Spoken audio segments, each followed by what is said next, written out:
Hey everybody, we will play our normal intro in just a few minutes. I wanted to start this one a little differently. We've been off for a little while, and there have been a lot of reasons, but one of the biggest reasons is that the industry's news slowed down for a little bit. And with that in mind, I didn't want to come to you guys with nothing, and I didn't want to come during a bad time, and I wanted to allow everyone in the room to just express themselves after this election cycle. We're here 1 week before Thanksgiving. We actually have some news to talk about. We have a new newsroom, as a matter of fact, for you guys to actually look into. We made some changes, but one of the things I wanted to start with today is our mission statement. I want you guys to understand this. This is what we're doing here at CNW. And I'll put myself on the screen just for this one with this so you guys can see that I'm this. So this is the Comics News Wire, the comics industry's news. The intent of the CNW is to give you as much information that is pertinent for the ongoing and upcoming within the comic industry. The editorial staff does its best picking and choosing the stories they think carry the most information and cater to the comic fandom. We can only report what we are given or see across the internet. There are maybe times where we will have to correct a story or possibly cover someone at the time we did not know was a toxic person. We plan to apologize quickly and do what we can to make the situation right or correct the misinformation. The Comics News Wire itself will often be given without remark or comment outside of our live CNW news shows.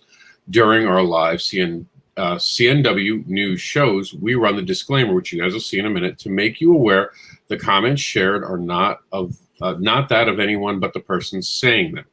We want to give you the comics news unfiltered, but as accurate as possible without spoilers and with no affiliation other than to the fans. That's right. We're no longer going to do spoilers on the program. We'll tell you where you can get a spoiler, but we won't read it on this actual program. The news stories, crowdfunding, creative materials, creators, events, comics, or projects that we feature and advocate for should not be confused with this site or any site affiliated with us, or give us endorsing it or giving testimonial to the quality of what we feature. We give you the information and expect you to reach your own conclusions based on what you've been shown. Thank you for joining us for the comics industry news. No, we will not be reading that weekly. The editorial spot, I am mostly in charge. So if there's something editorial that you're pissed off that didn't make the news, you can come talk to me about it. I'll explain why we covered it, or we might not have known about it. It's just that simple. It's a big industry. There's a lot of moving parts. We do our best to cover everything. You guys can make some noise. We even made it really easy for you guys. Now on Facebook, you'll see it today during our rundown of news. We now have the Comics News Wire Facebook group. It's that simple. It's so simple to find now. Our newsroom, which you're going to see right now, refeatured here. This is all going to be found at comicbookadvocates.com, and you can find our crowdfunding now at comicadvocates.com. comicadvocates.com. So it's comicbookadvocates.com for our newsroom, which you get here, which again breaks it into days, but we've made it a lot simpler. You guys will see we got the video, the streams, and then we have some videos from different people.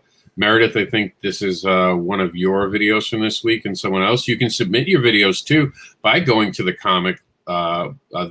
Comics News Wire Facebook group. I can hear I still want to say Comic Book Advocates. And then we're going to do our headlines, which is brought to us by Geek Insider. And you'll see some of these stories today. But each day is now broken into that. You'll see the weekend to start the week because this Friday's show will be called The Weekended. I don't know going forward if we'll have enough news for a while to warrant a daily show. We might be able to do a 10-minute show every day, which makes no sense, or we could do this show. Remember, we make these threads daily, so the information is there for you to screen through. But for now, I think we're going to go with Weekended. And starting next week on Tuesday, we'll be moving the backer pause program to Tuesdays instead of Wednesdays. The bigger reason for that really just has been that Tuesdays were always a better day for us viewership-wise. Wednesdays, especially lately, seem a little busier with a lot of other people's shows. We've always done a Tuesday program. So we're going to move that to Tuesday. And we used to do a new comic book day, but that is what it is. I'm going to let my co-anchors introduce themselves, starting with C. Michael Lanning. Then we'll run the intro and start the program. So go ahead, Michael. Yeah, I'm C. Michael Lanning. I'm a independent freelance artist and a match scribbler over at Silverline Comics. You can always find me on Facebook. And, of course, we do the Silverline streams on Wednesdays and Sundays. And this Saturday, we're finishing up our Comic-Con appearance over at Comic-Con Way. You can find that on Facebook or YouTube. Anytime, and I'll be over there. You can find me there, too. All right, Meredith, you're up. Hey, you guys. I'm Meredith Loughran. I am the associate editor over at Geek Insider and the executive producer of the Geek Insider podcast. You can find me at indievent.com as well. I am one of the, I am the project coordinator. I am the project coordinator of Indievent, and as well as one of the founding members of Terraform Comics. So make sure that you go to terraformcomics.com, smash the subscribe button to the newsletter, so that you can get the updates that are coming out very soon, and Geek Insider, and definitely go over to mayorj99.com. I made a really easy URL so that you can follow me on my socials. That's my website. Yeah, that's about it. Back to you, Rob. You're on mute. Thank you. I was actually clearing my throat, and I figured you guys didn't want to hear that. So we're going to roll the credits like we would normally start. We just wanted to welcome you guys back, tell you that we didn't forget about you. There were decisions made not to do it. We didn't expect to go this far. Bad weather actually affected a lot of last week down here in Florida, because for those who don't know, me and Meredith are in Florida, so that's half almost of the entire anchor team that was going to be dealing with it. And with Michael Lanning being so close to us, we have to worry that if it's hitting us, it could be hitting him. So it was one of those weeks where we're smarter to not try than to screw up and disappoint. So under promise, over delivers, like my grandpa always said. So here we go. Let's get to the news, and we'll see you back after our normal intro. And you guys can see that awesome disclaimer. This is brought to you, by the way, by Meredith Loughran, who you can hire to make a video. Pay her $1 million. She's worth it.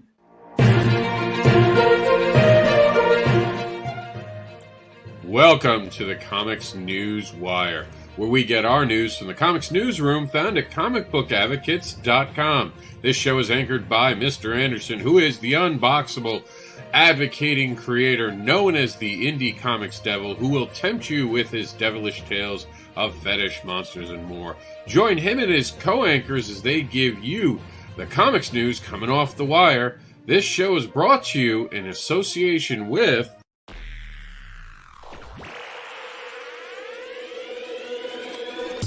At Geek Insider, we foster relationships with those in the geek sphere so we can give our audience the insider view of entertainment, tech, and more. ComicBookAdvocates.com is the global digital Comic-Con, but it's more than that, and you can be more too. Be more than just a fan. Become an advocate for comics like ComicBookAdvocates.com is for their creators, for their crowdfunding, for the very books they're creating, because we love comics. Warning and disclaimer. The views and opinions expressed on this live feed are those of the guests, speakers, and or hosts, and do not necessarily reflect the beliefs, official policies, ethics, or positions of the content providers, advertisers, additional hosts, and or guests, hosting sites, groups, or entities attached to this programming. Viewer discretion is advised.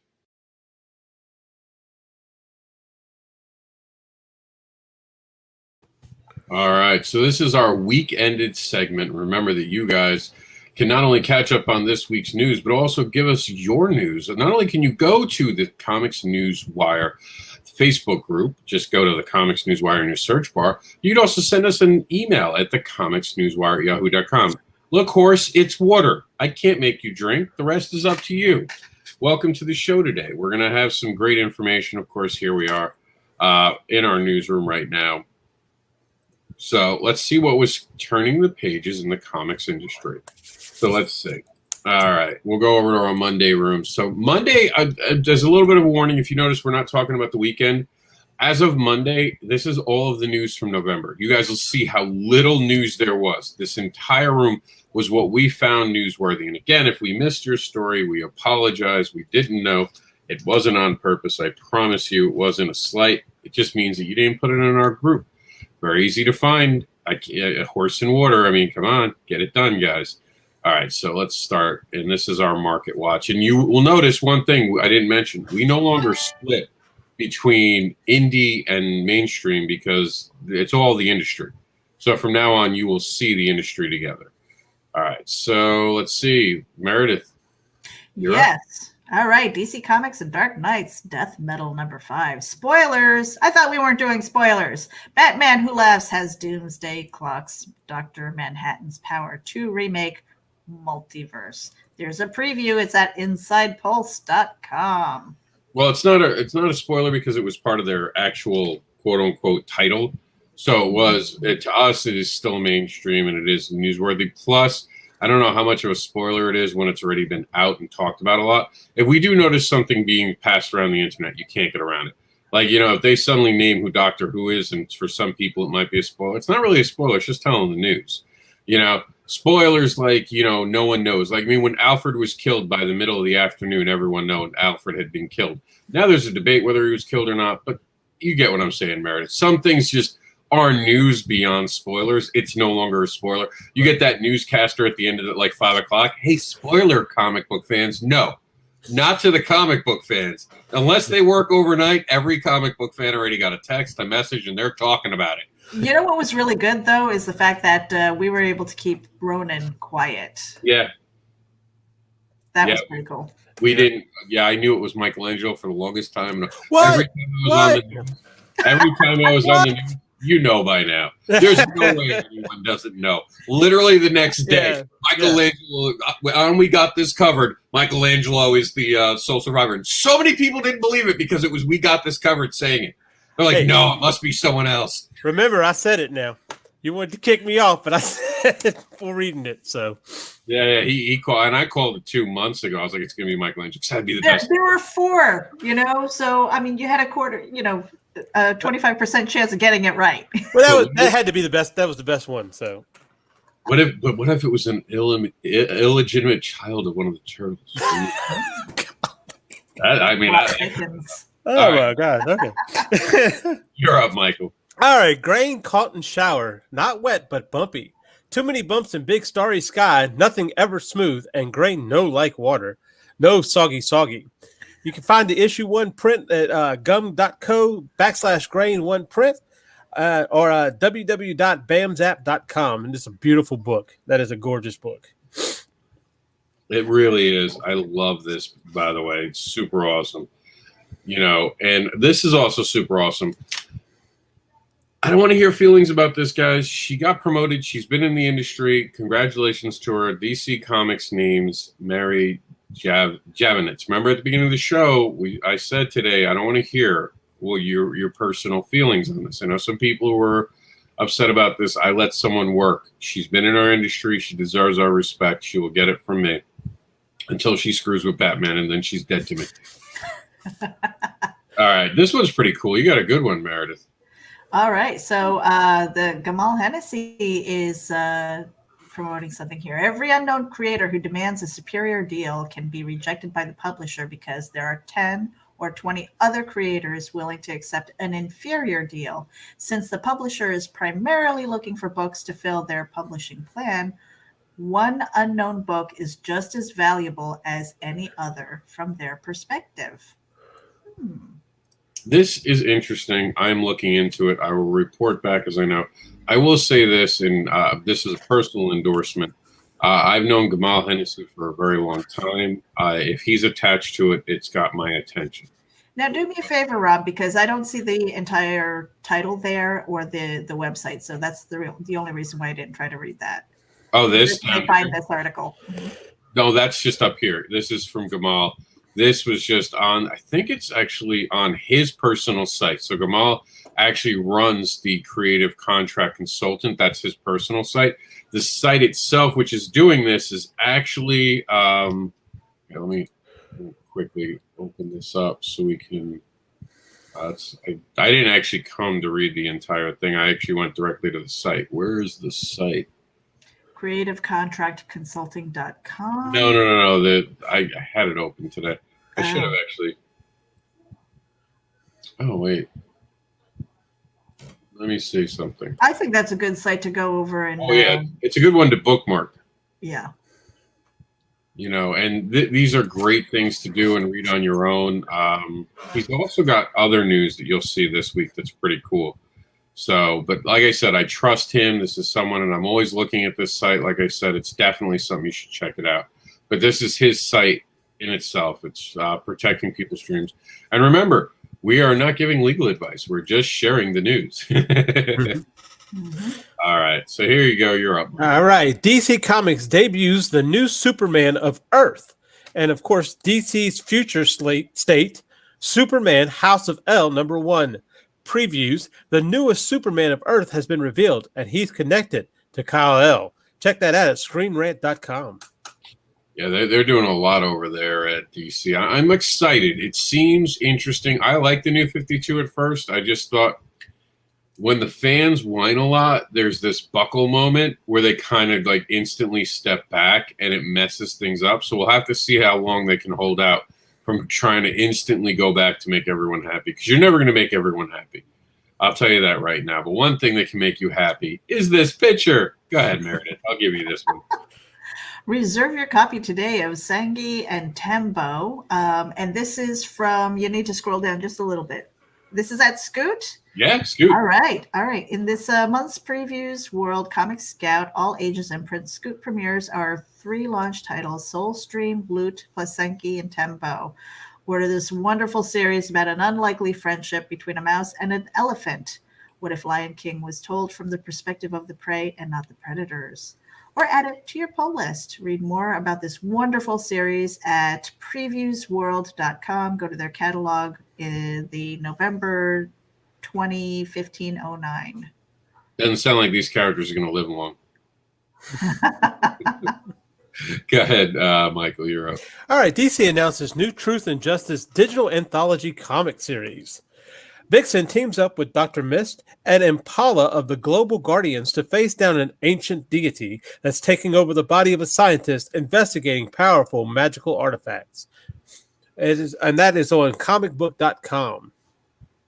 Yeah, it's going to be, I believe, only digital, but I wouldn't be surprised to see them at one point go to like a Walmart print, because that seems to be one of the business plans they're having is put out digital content, collect it all, throw it out as an anthology size book, like a giant size book. It's not a bad idea, actually. That's not really. Yeah, that's actually good business marketing, actually.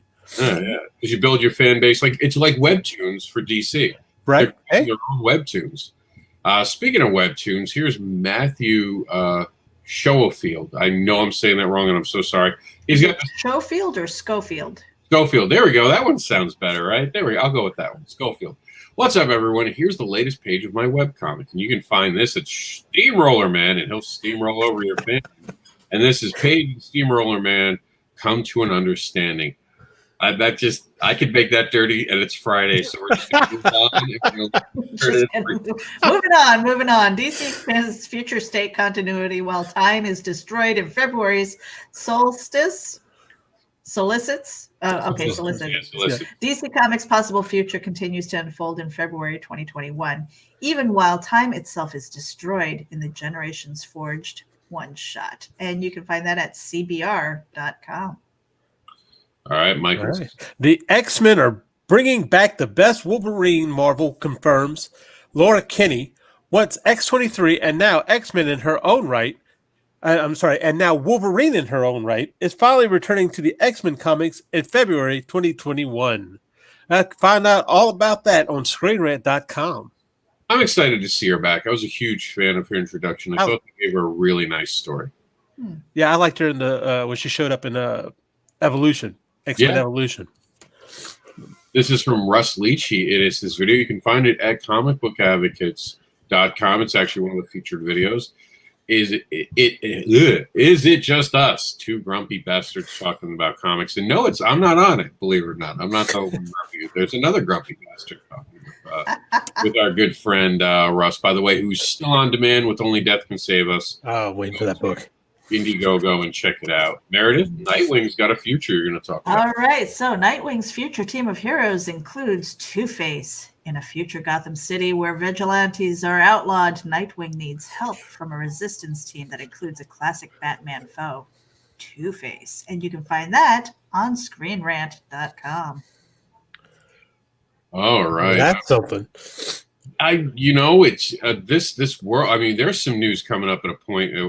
You'll see it where I was like, I had so many thoughts about it. It was crazy, but this is cool. A call to action. Meredith knows a lot about this. Well, I think you should speak about that a little bit more here. I actually was going to. I was going to say Meredith. I didn't know because I think it was Michael's turn. So no.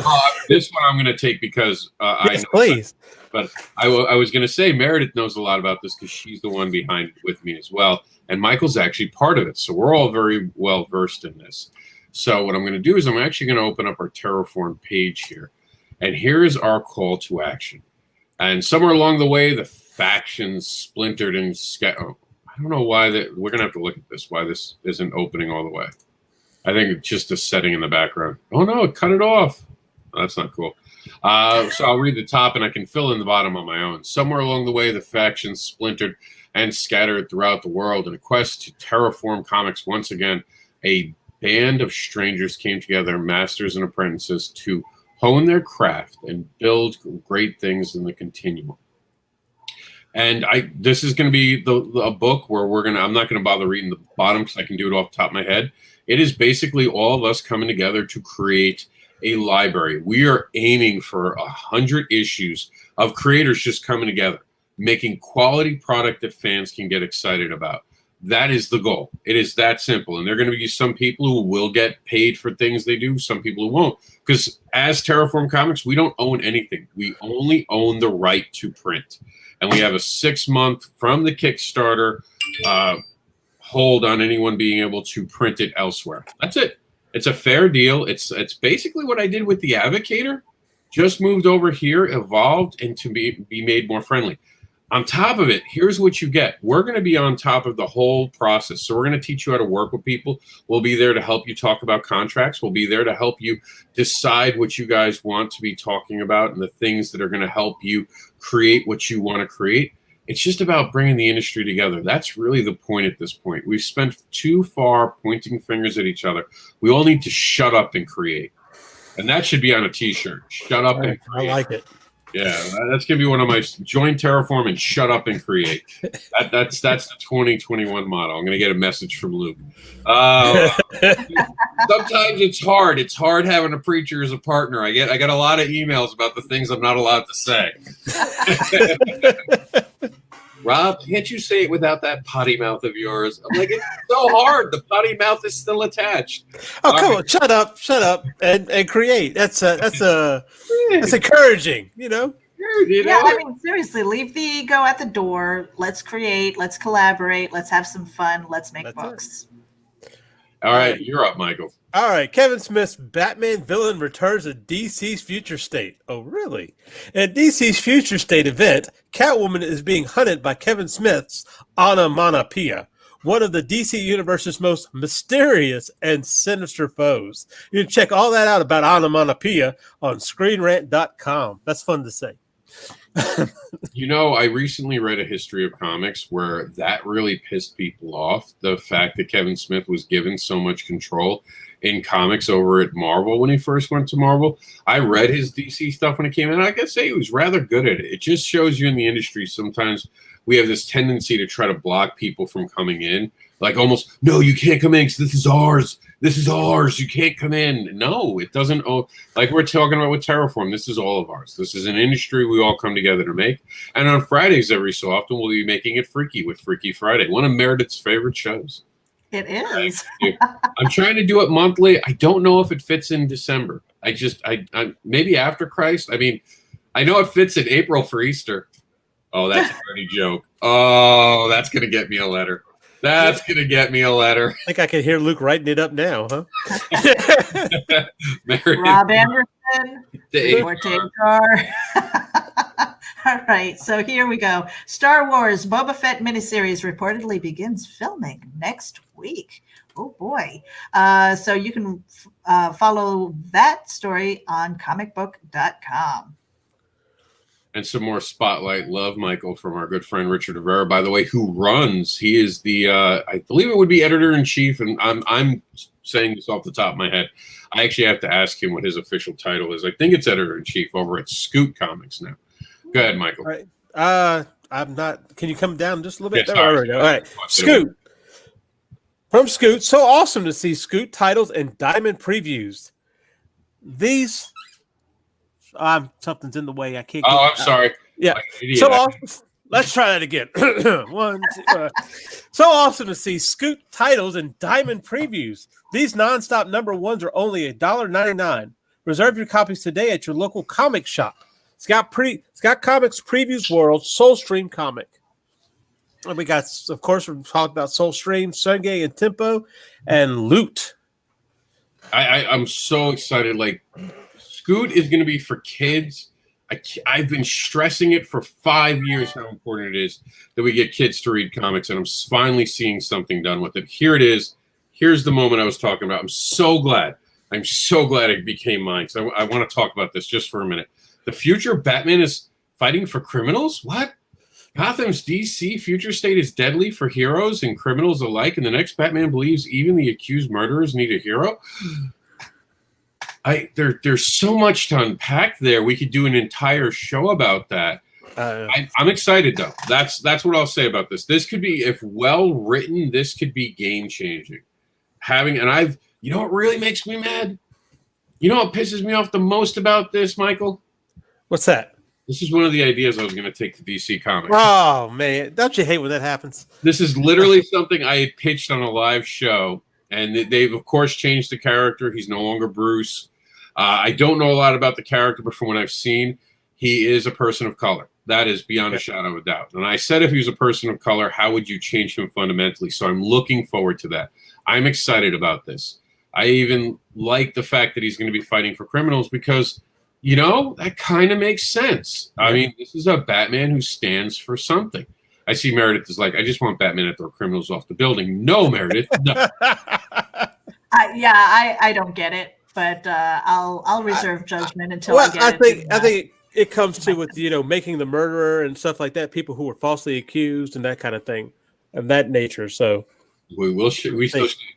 Meredith is a huge Judge Dredd fan, just for everyone's. Huge. Go ahead, Meredith. You got our friend. All right, this is from John Celestri.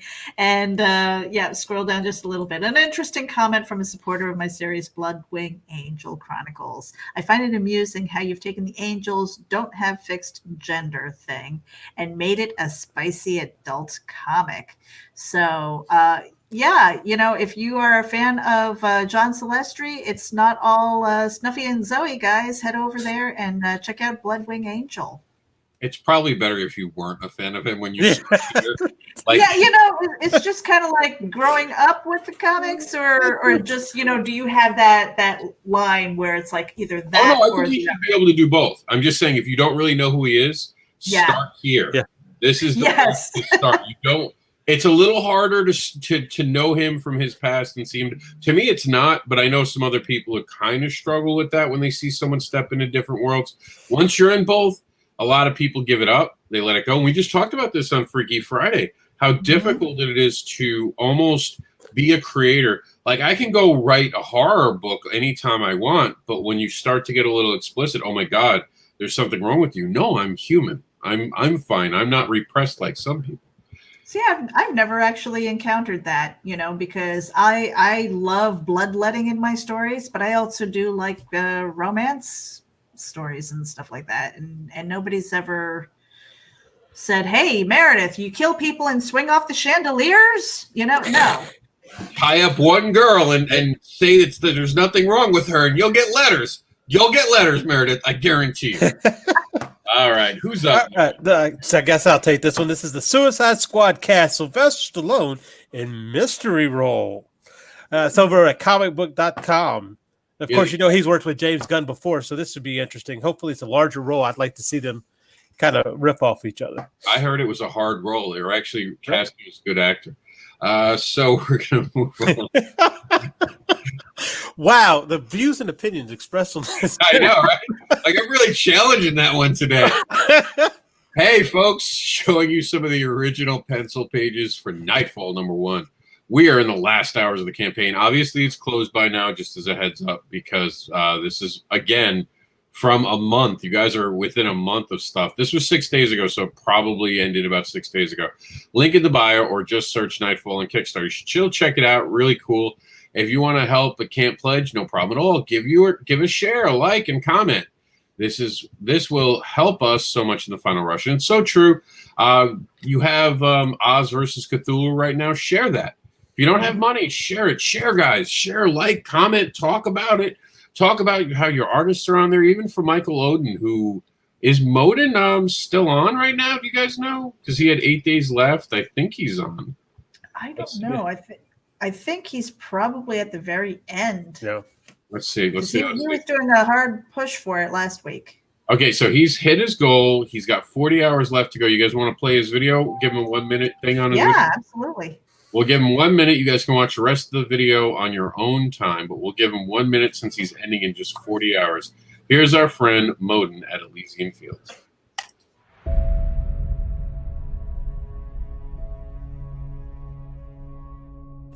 This week on Lifetime.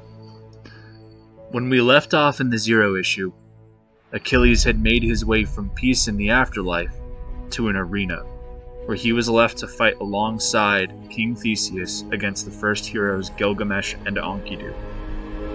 Achilles had begun this fight against the arrogant Gilgamesh at the end of the Zero issue, and that's where we pick up in Elysian Fields, the Pyramid Gambit. In almost 60 pages of story, we see the new Team Hades form and begin their first round in the Abyssal Tournament of Champions together. Heracles, conqueror of the 12 labors, Theseus, slayer of the Minotaur, and Achilles, the hero of the Trojan War, must now face an opponent that has never been defeated before in this arena, the champion of Osiris, Imhotep. With the success of our first campaign, we were able to expand on this book in pretty much every way. We have doubled the size of the story. We brought in talents like Kevin Sharp and Alonzo Espinoza from the Dragon Guard, Scott Rosema, and many more for various different covers and pinup art. We're also extremely excited to announce our partnership. And remember, you can now find that at comicadvocates.com. It goes directly there. You'll see Elysian Fields. And real quick, right here, this is him. You guys can unmute yourself while we're looking at this. One of the new features is we can unmute ourselves. This is actually that cool feature that's going on. So it's really, really awesome. I'm really excited for our good friend Modin, and he's doing great. I do know that he has, and it's somewhere mixed in here, he does have more information coming for a Kickstarter soon. Yep. But this is a duh moment, and I'm going to give Meredith the duh moment because she'll like the duh moment. And the duh, by the way, was written by us because I thought this was like one of the most ridiculous things from Screen Rant to write. Okay, duh. Iron Man and Spider-Man's MCU relationship is actually based on comics. While most MCU fans assume Iron Man and Spider-Man's dynamic in the movies is mostly new ground, the many comics it's based on is rather surprising. This hurt to read, Michael. This hurt to read. Like when I first read this, I read it again. I'm like, Are you with me? Are you messing with me? Like I'm looking around for videos. Like, is this variant? Is he gonna pop up in my house and be like, see?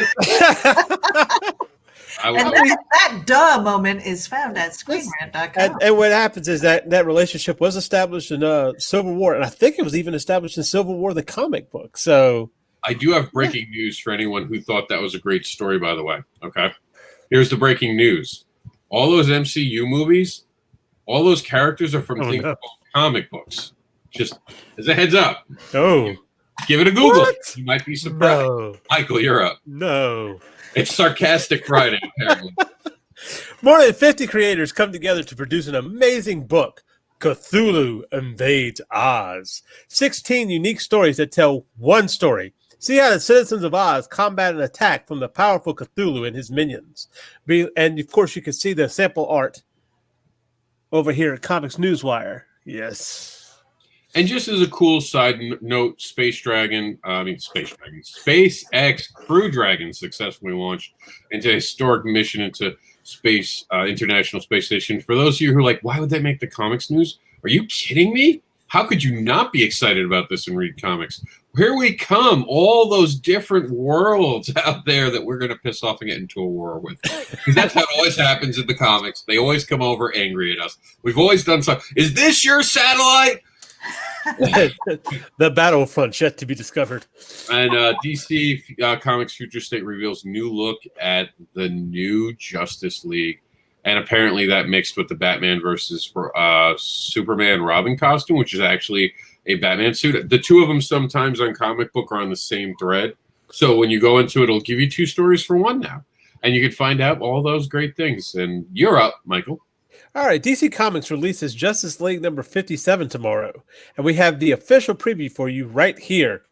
Check it out. And that's at flickeringmyth.com. All right, Meredith. Oh, this was just a quick challenge. I'll explain it real quick. Give elevator pitches. We're working on elevator pitches. One of the most important things you guys can do is elevator pitches. I can't tell you how many people walked in there and gave a paragraph, and I'm like, what kind of elevators are you taking? Yeah, you're taking the ones in downtown Manhattan when you're going up to the loft, and it's 15 minutes, and if one of you sneezes, the alarm goes off. One rule of thumb there I've heard before is try to keep it 25 words. No longer than 2 sentences. Yeah, 2 to 3 sentences, 20 seconds. So you have to also not only know the pitch by heart, but know how to deliver it quickly. You know, and I can do it, and I've done it on my shows when we were doing all that earlier this year when we were doing all the panels every day at 4 p.m. We did so many. I would stop, what's your pitch? And a lot of people did it. And here we go. Meredith, you're up. All right. TMNT, Teenage Mutant Ninja Turtles. Was April O'Neil's original appearance whitewashed? A hard look at why April O'Neil was originally drawn as a woman of color in the comic books, but depicted as a redhead white woman in the cartoon. I thought that this had value in it because it's comics history.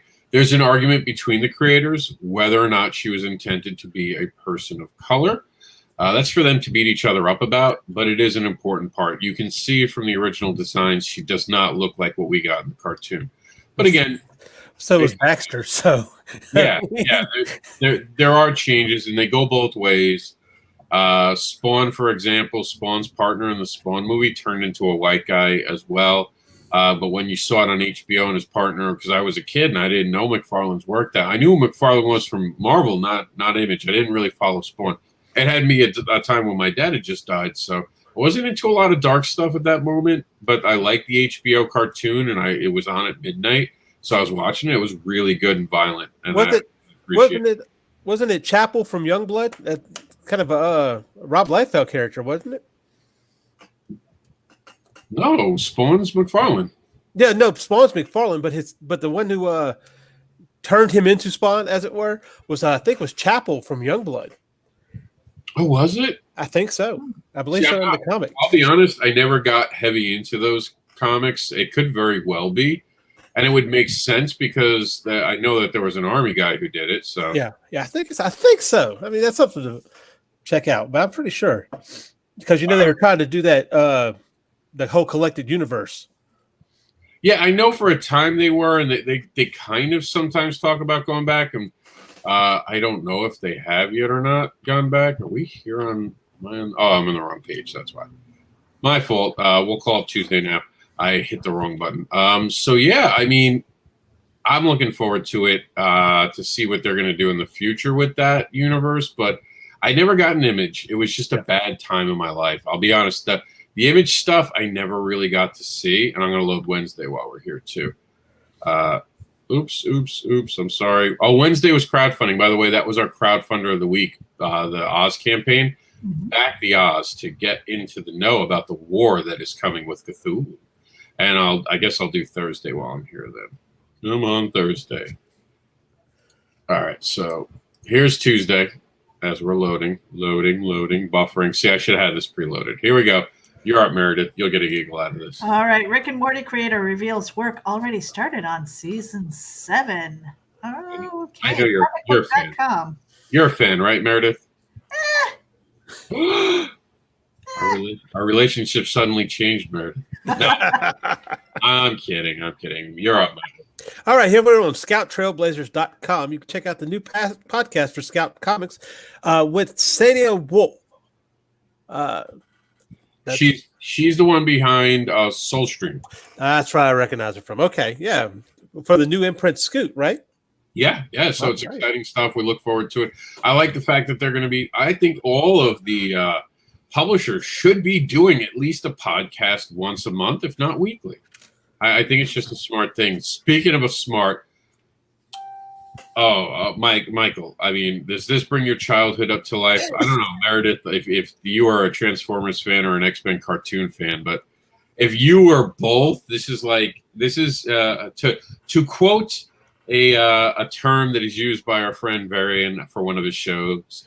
This is a geekgasm right here. It's Cyclops becoming, as a Transformer, basically the Black Jet. Right. I saw something about that. I was trying to figure that out because he's got like everything: Cyclops, Wolverine claws, and everything. Yeah. Okay. And it's got Beast color, I guess, on the outside, or the uniform color. It was awesome. It was awesome. It had to be shown. And of course, we're in the last week right here for the Cthulhu Vates Oz. By the way, that Monday, that was an entire month of November up until Monday. Wow. These are going to be quick now. These are literally going to be quick now. So here we go. Protector is on Kickstarter. That's it. That's all I got. That's really all the information we were given on that one.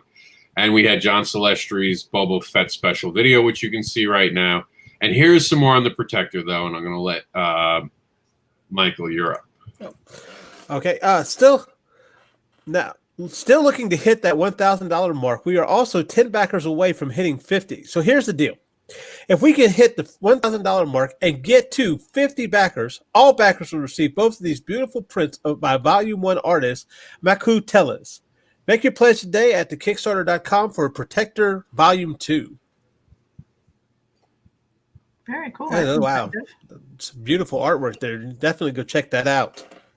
And we'll talk about this in just a few minutes. And this is Stallone set a unique comic book movie record. And I know what it is, and it's not a spoiler because it's just life stuff here. He's one of the only ones to be in 2000 AD, a Marvel comic movie, and a DC comic movie.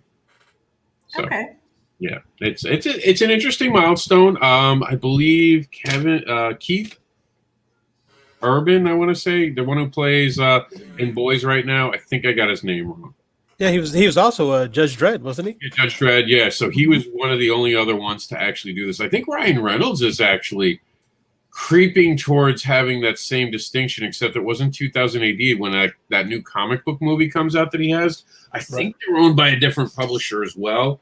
And the Spawn actor might have that too, because I think the Spawn actor was in Mortal Kombat, which is technically a comic book Spawn, and I heard he's going to be somehow in the Blade movie, if it was true. It was a rumor a few weeks ago. So it's interesting, though, to see these names get around. Brad Pitt just needs to make his way into DC Comics, and he could be another guy who starts contending. Well, Michael J. White was also in who is the Spawn actor, was also in The Dark Knight. That's so right. He kind of has that. Yeah, he does. Yeah. So it's kind of exciting to see these guys play different roles. I dig it.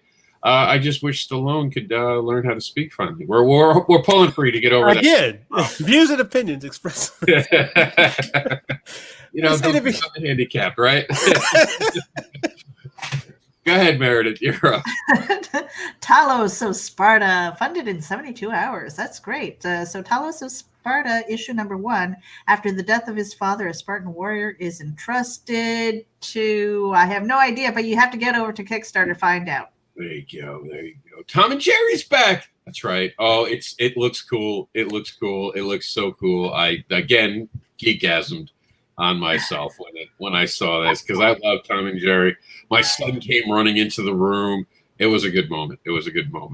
This is also some cool art, which we're going to have to open up because it's doing that weird thing it does just every so often where it doesn't give us all the information. And I'm going to have to blow that up so Meredith can read it. Okay. So, from Alex Daw, this is an awesome promotional piece we had commissioned a while ago, done by, I don't know how to say that name, who can be found on DeviantArt, Twitter, and Instagram. This NRG Comics Trinity Big Three, or Triad as we call them, of upcoming Zener, Master of the Mind, Empress, Mother Earth's Handmaiden, and coming soon, Toon Man, the animated Ace. So be sure to follow Alex Daw. He's really cool. Oh, cool. Yeah. Thanos' snap sent one Marvel hero straight to heaven. If you want to find out who it was and how the afterlife looked like to him, go to screenrant.com. And this is from Jason Everett, who has a Kickstarter that's now live.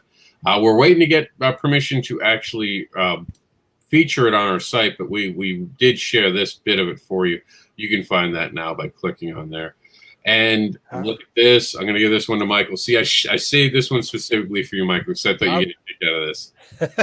So, if you want to check this out on comicbook.com, you have Batman, Soul of the Dragon trailer release. It looks like a new animated Batman show. A different type of animation than we've normally seen from these DC shows, huh? And it's set in like the 70s or early 80s. It's got like a kung fu vibe to it. Dick Grayson has like a giant dragon on his chest, and they don't call him Dick anymore. Apparently, there's no more Dick for Tim. Take that how you want it. How you want it. Richard. Well, he was going by some weird thing because in Nightwing, like he was going by. Not Rich, but Ricard, I think, was what he was going by. Oh, my gosh. Well, technically, Richard did have that Ricard as one of the surnames. And Dick came during a time where they were rhyming. I'm not kidding. Look it up. It came because people liked rhyming things.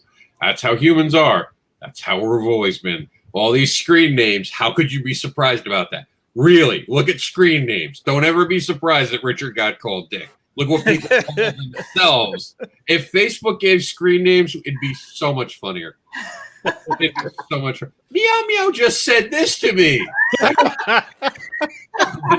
Fleming, the Comics Newswire, gives us People won't take that too seriously, then. Well, look at what arrived today. I am headlining. LOL. I have a ton of pages in this issue. There is even a 4-page look at the stages I took to design and illustrate this cover for Glenn. This is from Tim Perkins, by the way. He has created another beautifully designed book. If you haven't purchased it already, go to Comics Unlimited and you can get your copy today on Amazon, and you'll be glad you did. By the way, this is the official first outing for the Reaper Craft. If anyone likes to see the full artwork without text, leave me a comment and I'll let you see it. There you go. And that looks like Snarf. Snarf, yeah. Smart. Were you a fan of the Teenage Witch, Meredith? I was the original series, though. Not was it ever a comic book? Yes, actually, it actually started from Archie Comics back in the day. Believe it or not, and it was a lot more witty, and a lot of people don't even realize that. So you have to check this out from sci-fi.com. You'll love the history of this and seeing how it's gone from like a fun little he to that Melissa Joan Hart. Yeah, that's I think it was. Cool. Mm-hmm. I nailed it. I know something. I know something. I know something. And how it's gone to this dark, very, very dark series now on Netflix. That is very interesting to me because it's kind of funny. It was Thanksgiving, I don't know, maybe a decade ago. And my sister was watching Sabrina. And I'm like, what the hell are you watching? Because I had never seen it. And we ended up like binge watching the entire thing. It was ridiculous. My daughter did the same thing when she discovered it, believe it or not, and just a couple of years ago. So it's amazing that it kind of crosses generations like that still. Yeah. She doesn't like the new one, though. So, Michael, talk to us about all right. Steamroller Man. I hope you guys like the latest page of my comic, Steamroller Man, even though the title character is not on it. Steamroller Man is a superhero comedy that I write and draw. This is Matthew Schofield. If you like things like The Tick, Venture Brothers, or the 60s Batman TV show, you might like Steamroller Man. Check that out, Steamroller Man. I want to talk to him and learn about the genesis of this character. Well, you know what we should do, and I'm announcing this live, so I'm sure, again, Luke, I'm sorry. I know I'm not supposed to talk when I'm live, but it happens every so often. We should maybe talk to him about bringing him into the Terraformed Continuum. Maybe seeing if he wants to put a couple of pages collected, expose it to the world. Look at that artwork. That is some fantastic artwork for something that you would think, Steamroller Man, somebody's not putting much thought into that. You would be wrong. Look at that. Yeah. You would definitely. So, Luke, I'm sorry. I try not to think. I do all the time. Every time I think, I get in trouble. Well, at the very least, you send him an invite to let him know what we're about, and he has the option to say no. But in all seriousness, horse, water. Yeah. and in fairness to Luke, Luke loves the fact that we're advertising it, and loves the fact that we're inviting so many people. And I just like giving Luke a hard time because he's Luke, and when he comes on the show, I can't help but curse to see him turn red. I try to slip in an MFer every so often at the wrong time. Like, it does not fit. It's forced, but it's funny to see him how to react. Like, just suddenly, like if we were talking about Stallone, okay, maybe that would be it. Maybe there would be a lot of that. But someone I like, let's say. Like, let's check out this MFer. All right, from a homeless to famous. I love this story. Edmonton artist signs on with Marvel Comics. It goes to show you that every time you drive by a person and you think they're human trash, they're not. They're a human being. There's actually someone there. You don't know their stories. So many vets are out there. So many people who have had hard times, especially right now. Please don't ever throw a human being away. Unless you know them personally, don't assume that they're getting drugs. Don't assume this or that. You don't know anyone's story. If you haven't walked in their shoes, be open to it. This is a beautiful story. I love that we're actually getting to tell it in 2020.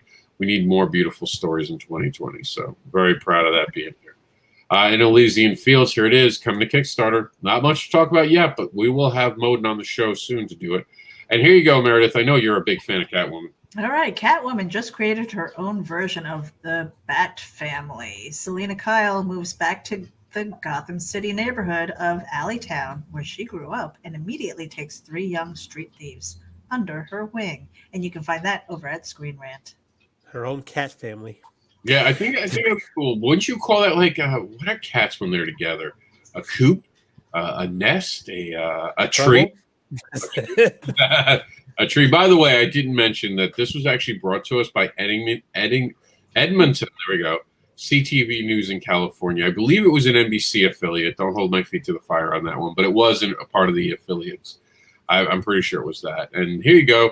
I'm not going to let Michael read this. I've seen his post. He's not been a big fan of Star Wars. We'll get the next one. That's not. I've seen him. Maybe I'm too big a fan of Star Wars. You ever, his wife has put down the hammer and said, "Michael." Like I saw on his post. My wife said I have to be positive from now on.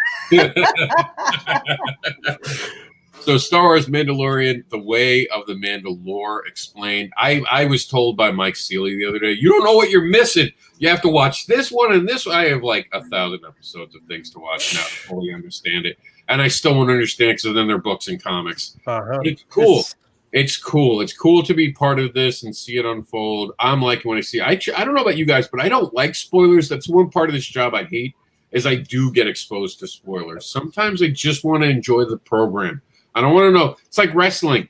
I don't look for spoilers. The only time I go to wrestling is when I'm watching to see if someone got hurt legitimately because I'm worried about them as a fan. Outside of that, I want to be entertained. I'm a content creator. Yeah. I can see the things that you're writing as a writer. I don't want you to spoil it. And if I know more about the past, maybe I'll know that. I want to. It's like a girl. Well, for me, a girl. This is just based on me again. When you don't know them, you make up a story about who they are, and then they start filling in the blanks. And then sometimes that makes it more exciting. She didn't see something coming. Sometimes you pack your bags in the middle of the night, run away. So still exciting. Still exciting. So, this is from Machine Gun Mary Kickstarter now. I think it's Kickstarter now on there. We never got permission to feature it on our show, but it's worth checking out. Good art. Have it there. They put it in the Comics Newswire, which you can see now. There it is, the Comics Newswire. That's on Twitter and Facebook now. So we're easier and easier to find. And Comics War Shark, The Future of Watchmen. Check out The Hollywood Reporter. There's some stuff in there that you should know. I'm not going to ruin it. That's why it's put there the way it is.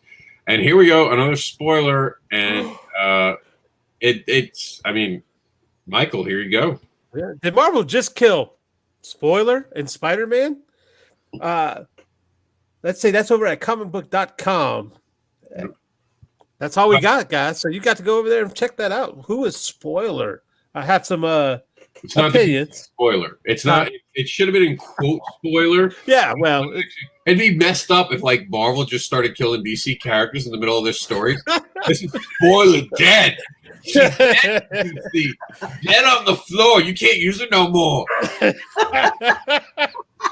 So, by the way, the Rorschach story was brought to us by Hollywood Reporter. Here's our good friend. Look at that art. Wow. He's a beast. Look at that. That takes me. I can smell the newsprint. Oh, I love Russ Leach's work. Remember, he's on Indiegogo right now with Only Death Can Save Us. And the Zack Snyder reveals his favorite shot from the new Justice League trailer.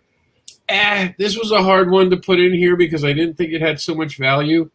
But then I'm Batman's bitch, so I did it anyway. I saw it was a thing with Batman, and I was like, if I'm going to continue to be a fan of Batman, that's part of the show.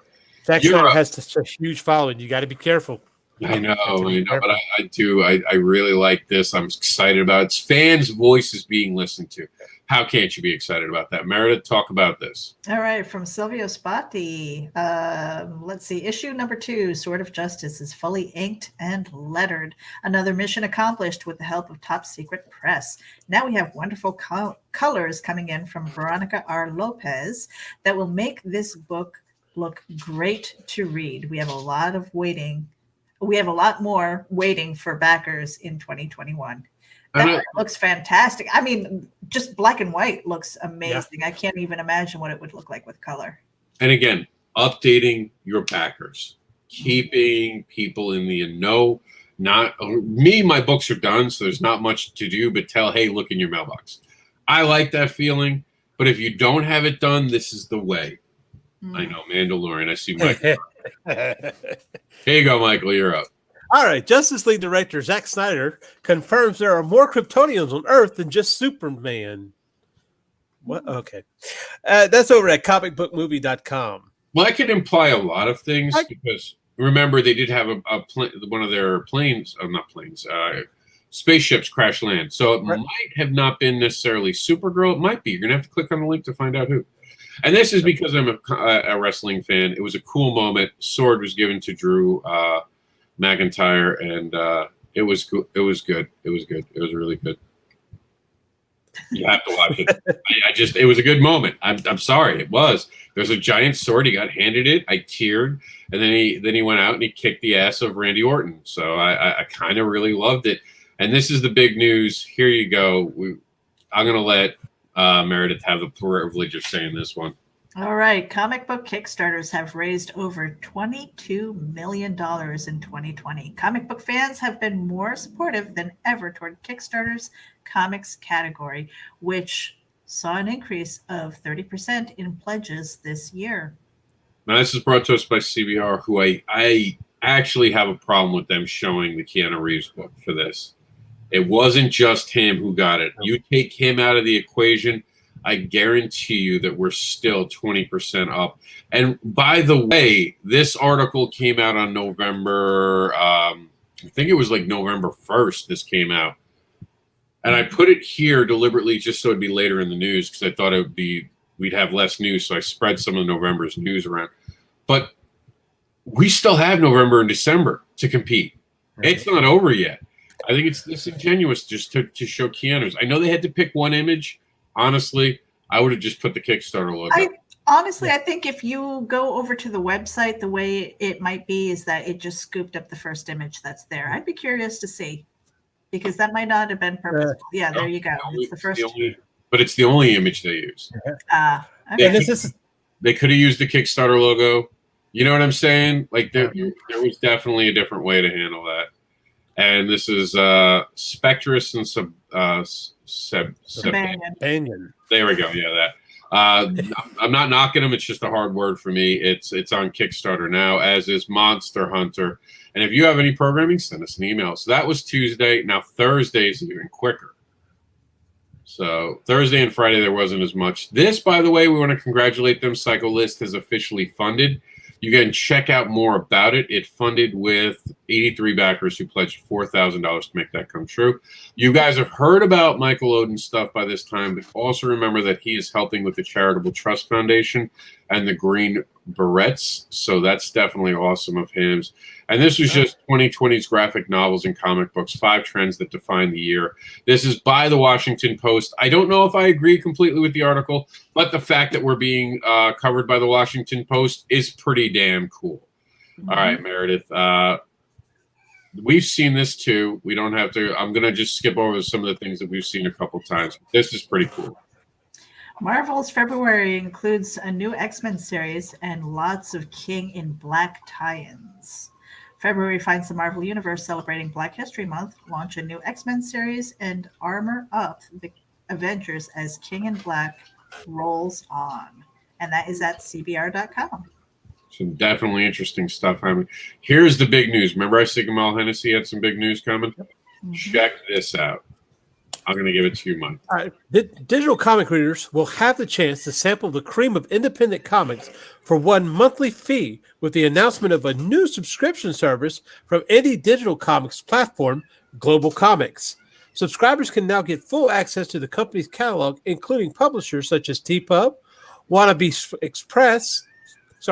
Press, Arcana Comics, Dream Studios, and AWA Studios for the monthly cost of $7.99.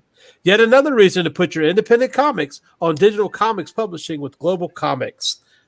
So check that out at Global Comics. And I was wondering when this was going to start happening. I think it's happening. I think it's live. I mean, it's the Netflix of comics. It's that streaming that mentality and marketing. I kept wondering. I'm surprised. I keep waiting for Marvel or DC to do this. They do. DC has Infinity coming out. Which, by the way, if you want to get me this gift, you can sign me up to that. And Marvel has Unlimited. They do have Unlimited, but you have to wait 6 months till after the fact. I'm talking about as far as straight to digital and that kind of thing. Yeah, Marvel and DC are going to 3 months. Really? Yeah, it'll be 90 days, which I can understand. The rumor is maybe 60. I think 60 is probably better. Archie Comics doing the same thing with their own platform right now. Immediately. They're going to put digital day of new release. So, I mean, here comes the digital wave. I think this is an interesting idea. I'm looking into it. I'm going to invite Gamal and anyone else to come talk to us about it. Maybe we'll make a special. December is going to be a little slower with the news. You've seen how November is. We expect announcements more in December than anything else. It'll be a great time for interviews. So you might be seeing us do interviews during the week. That's one of the things that we might be really focusing on. We might even take those interviews to Geek Insider. Because I know Geek Insider probably can handle some of the interviews as well. This is one I want to talk about. I'm very interested in this. Look, I'm an idiot. I'll say it right now. I'm stupid. I don't care about money. I care about people reading my books. So to me, this is a beautiful thing where I can get myself more readers. And I mean, for anyone who's read my books, I am happy enough to say that they always come back to say something complimentary about my writing. They're always impressed by my writing skill. And I think that has converted a lot of them to want to see what I create next. And I'm very proud of that fact. And I'm not egotistical. I'm not saying they called me the best writer ever, but they've always complimented about how well written it was. So something like this, to me, is a way to make possibly thousands, and if God willing, hundreds of thousands, maybe even millions down the road, be able to instantly get your content. Like Michael said, this is Netflix for comic books in digital form. And everyone who's afraid of your book being stolen, stay under the rock. I mean, it's a digital age. You have to get used to it. And if someone steals your comic enough and get millions of people to download it, maybe you'll get a Netflix deal to make a movie. I'm just saying, look at the world differently. It's a different time period. You have to catch up. From my perspective, I know that it's a digital world and that is the way to go. And I think that's brilliant marketing. On the flip side of it, I am the type of person who likes to have the books in my hand. I like to flip through the pages and things like that. So if they can figure out a way to bring the digital world with that subscription, which is very smart, but then have the books available when cons open up so that you can get the physical copy and meet with the creators. See, I would argue in reverse on that I'd want them to read it digitally, so when they see me at a show, they instantly come to my table. I've read his book on this platform. I don't want them handling the physical copies, believe it or not, because that should be my job. The whole point of that, to me, is to get them to come to my land. And once they're in my land, because once you have to sell your books through another provider, and I say this as a founder of Terraform, there's costs that wind up getting changed, and it's just the nature of our business. If you can sell it directly from your website, you're always better off. So, and they allow you, I was playing with some of their stuff today. They allow you to put your own links in there. Okay. So there is a way for them to buy back from you. And as a creator, you have to be willing to get your books out there. Speaking of which, Michael, I have to send your books back out. I think something happened with sending it during a hurricane. I got a notification from, that reminds me, I wanted to tell you this, and I can tell you live on the air. One of the packages I sent you, I was tracking, they can't find it. And they said that they think it might have been affected somehow by weather, which, I mean, you guys did have some bad weather. Yeah, and that hurricane hit New Orleans and everything. So coming from that direction, it's a possibility. Yeah. And the postal service here is not that fantastic. Oh, it's not that good down here. That's why. Why do you think I was watching it? A few years back, they had ended up busting a postal worker for just dumping mail into the canal. So my book is floating somewhere in the canal, but I will send it back out. Whoever finds it, maybe they'll read it and just kind of. I'm sorry about that. I'll send you an extra copy just for that, and I'll make the post office, I guess, pay for it because they screwed up. So, and it's funny when the post office pays you, like they take forever to write you a check when it's their screw up. Doesn't you're just gonna have to fill out this form. I thought I did. Wasn't the whole point of filling? No, you have to fill out this form. And it gets real invasive. And one thing that's not going to be invasive is you trying to get your hands on the Wonder Woman film, as you can do it from home thanks to HBO Max. Yes, HBO Max, fine, you win. I will subscribe to you on December 25th. When Wonder Woman goes live. So what do you guys think? Is this a bad or a good thing? I think it's a good thing considering where we're at in 2020. I think it's a bad thing for 2021, same time next year. I'm more for movie theaters. I really do. It's not a bad thing, but movie theaters are the middleman. I feel I'd really have sympathized with them had they not made such a big deal at Regal Cinema and AMC when the Trolls movie came out, that they just kept their mouth shut. People probably kind of wouldn't worry about the movie theaters, maybe keep going back to the movie theaters. But when they try to exercise the control that they really don't have, that means studios look at different options. And my wife does not like to go to the movie theater, so this works out for her. I do. And you can still, I think some of it's going to movie theater, but it's definitely the industry changing. I'll tell you that. What do you think, Meredith? Are you a fan of the movies? I used to be, but after having my shoe stuck to the floor because of spilt soda and bubble gum and that's why I won't go to a movie right now. It's just I've always been a big fan of drive-ins, and that was before the beer bug. So big fan of drive-ins. I hope that it reaches that market. But it's kind of cool that it's on. I just there's so many subscriptions out there that you have to pick and choose. I don't know. It's not going to bring me to HBO Max. All right, Michael, we're up.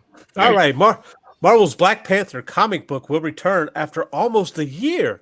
Details inside Marvel will be bringing back Black Panther comic book with its upcoming issue in early 2021, following almost a year-old halt. Read to know more details. It's nice to see that the pens finally went back up at Marvel. Yeah, it's republicworld.com. Check that out. I also think they had some trouble because the actor died. And look, I'll say something that's not popular here. An actor doesn't dictate the comic book. I'm sorry. You shouldn't. Yes, it should dictate the movie. I'm okay with an actor dying and you wanting to show respect and that you're not rebooting, so you're going to show him and the respect of not replacing him. But in the comic books, it shouldn't even be a flutter. He should be acknowledged. They did the covers. They did something really sweet for it. But this character can't be killed because of an actor. Right. The actor, I don't think, would have wanted it. To be honest with you, I don't think the actor would want the character to end because he did. In the movies, I even think he would have wanted to be replaced. And I'm sure he's told them what he would have wanted. I just don't think they'll do it in the movies, and that's out of respect. But in the comic books, you have to bring back this character. You've already killed him off, and people hated it. Don't do that again. Kid Chaos is now on Kickstarter. We do not have permission yet. We are waiting to fully show this on Backer Paws. We'll tell you what happens. And Meredith, you have to read this because Michael can't. I thought we already did this. Star Wars: The Mandalorian dropped new hints about what happened after Rebels ending. No, that was a different thing. There was a lot of Mandalorian news. This is how desperate people are for news. I think they're breaking things up and picking the smallest little things. I know Mandalorian's big right now. I do think that the ending after Rebels was something of a controversy. Like, people wanted to know, and there's even talk about trying to do another Rebels or even making a Rebels live action. So this is important because it might be the moment the Rebels gets a live action adaptation. You know, and I am going to have to turn in my geek card because I still haven't watched The Mandalorian. I think you should. If you like the original Star Wars, I think you should. I know Michaels can't talk right now. But see, in my defense, can't be negative. I have to support your wife here. No. The first season is really good. The first season is really good. They're stumbling right now. That's all I'm saying.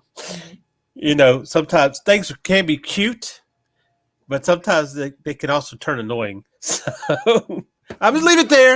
I'm just going to leave it there. And it's okay. Michael can be that one person who doesn't like this. So this made huge news. Huge news. People took away a Charlie Brown Thanksgiving and Christmas special, which, by the way, no one's watched in 10 years.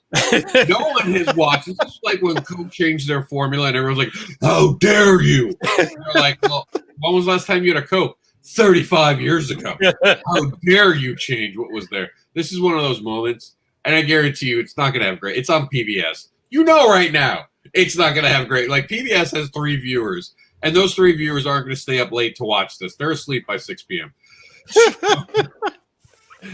So I think most people have this on DVD now or finals of streaming. I do know that New York City's using Charlie Brown's Christmas tree in Rockefeller. Oh no! Too soon. Oh man! Too soon. That was sad. sad. That it really is that tree. I was like, oh my god, this is so toy. This is a joke, right, guys? Like, I mean, you're making a movie. You know what? They shut down the city, so it's not like anybody's going to go and visit it anyway. Right. Okay, Meredith, this one's all you. Hold on, I'll mute myself. What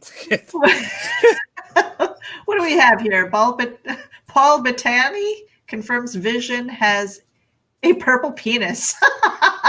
Marvel fans go nuts. And you don't understand how many Marvel fans sit around and ask about the Things thing. Fantastic, Mr. Fantastic's thing. Does Wolverine have a healing factor down there too that keeps him going? So many things get asked. The Hulk, is that why he's mad? Because that's the only thing that doesn't grow. Wow. So many. Character development there, yeah. Yeah. Do you know that, I'm not even kidding around aside, they actually talked about in the latest Sony Hulk movie about him having his thing, we'll do a Marvel reference, out in public view. I'm not kidding. So that made me wonder the whole time, if he's raging mad, is it a raging hard? No, okay, we'll stop here. It's a case. You guys can fill in the blanks. I was just wondering about that. Mississippi Zombie 2 is coming out. It's a horror anthology. There's more to it. It didn't pop up, and I'll let Michael read the bottom. Oh, it's not a lot. I'll read it. I'll tell you real quick. Thought I'd share that some of the work will be coming in February, I think, again. And he's got some of his art in here. So I'm sure we'll see more about this in February then. Coming soon. And let's see. We got a couple more things. Go ahead, Mike. You're up. All right. Marvel reveals major X-Men betrayal. That's over at comicbook.com as action ramps up ahead at the end. So go ahead and check that out. This wouldn't be the first X-Men betrayal, but maybe it's the most major X-Men betrayal. No, I've read it. It's expected, almost. Like it's an interesting thing for the story. It is the whole series is kind of in a weird place right now. So I think it's interesting. This is a you want to read this, Meredith? I don't know if your phone went off. Yeah, Row Hecaton Power. Get the reference? In London. The cover of Battleship Nova, an original graphic novel I wanted to write ever since I saw Gurren Lagann. Is that how you say that? And visited the Imperial War Museum in London, Battleship Nova. This text is all over the place. The Imperial War Museum in London. Battleship Nova, the only... You suck, Rob. Okay. How in the world? Macarotis class. This is painful. Battleship of the Hecaton aristocracy is, I think that's supposed to say, under the captaincy of Admiral Q. Usar. Battleship Nova is out into the high seas and space, making stories and history alive. My God, I hope the book is better than the description. I am sorry I said it. I just want to say that was not on purpose, Meredith. It just worked out really well. You're welcome. I'll say this Marvel release of the Enter the Phoenix trailer is hot trash. I'm sorry. It is horrible. Hot trash. It is the worst thing that Marvel has put out, but I am excited about seeing what they do with the Phoenix Force. I think they did a really good job before it. I just thought the trailer was horrible. Go watch it to laugh. Get your friends together. It is that bad. It is the trailer for 2020. Like if you expected the 2020 to have a trailer, that's the trailer it would have. Oh no! ComiX.com, who did not produce the video, but is only giving it to you. And I'm sure when they gave it to you, they were like, "Why isn't anyone talking about how horrible this is?" Yes, go out there. You can talk about it. Marvel, do better. Do better, Marvel. Shut up and create. Shut up and create. There you go, Michael. After 80 years lost in comics history, the Lone Rider rises from the grave in a new series, Bullets and Bandanas. Guest starring the greatest heroes of the Golden Age. Art by Eddie Morgan and story by Christopher Watts. Only 6 days left. Check it out on Kickstarter. That's Bullets and Bandanas. So that was 3 days ago, so now there's 3 days left, just as an FYI. And the Marvel's Hellions suffer major losses. Oh, my goodness. They were bad. They were bad. A lot of people died. it was awesome. But remember, the X-Men right now, this is the important part of the article. I'm not going to tell you who died, but now that the X-Men are allowed to bring people back, but there's been a wrinkle about how you bring people back while they're part of this crusade, could give some interesting storytelling. For more, go to comicbook.com. This is from our friend Kevin Gunstone, just showing off some art. And we featured this already before at one point in our show, but he's back with some more information about it. Michael, go ahead and read it. Let's say another of Boban's original art pages will be using as a reward in the forthcoming Future Primitive Mag #1 campaign. Final colored version by John Charles. Follow us on the Facebook page for futureprimitive.com, on Instagram at Studio Azoth, and Twitter FPrimitiveComic. Yeah, and we've been seeing that come to life, and I'm pretty excited about this. I actually know this guy. This is St. Petersburg. It's out here in Florida. Comics lovers create their own brand magazine. This is Robots versus Monkeys. He does a great job with a comic book. He got some news coverage. I was very happy about that. Bay News 9. This is from Jerry Gonzalez, which I'm just going to end. I think there's only like these two things, and we're going to move on to Friday. Joey Gonzalez, writer at Comic Book Research. Hello, everyone. Here's a peek at the latest batch of pages colored by Eisner winner artist Paris Aline. See, I have it too, Meredith. Don't feel bad. See, Nelius is commanding his, Lawbringers as they conquer worlds unwilling to bend by words and instead fall to the sword. I really like how that was written. That was a good sentence. We have 3 days remaining. I guess this was 1 day ago, so they should be live right now. We'll check real quick. Mm-hmm.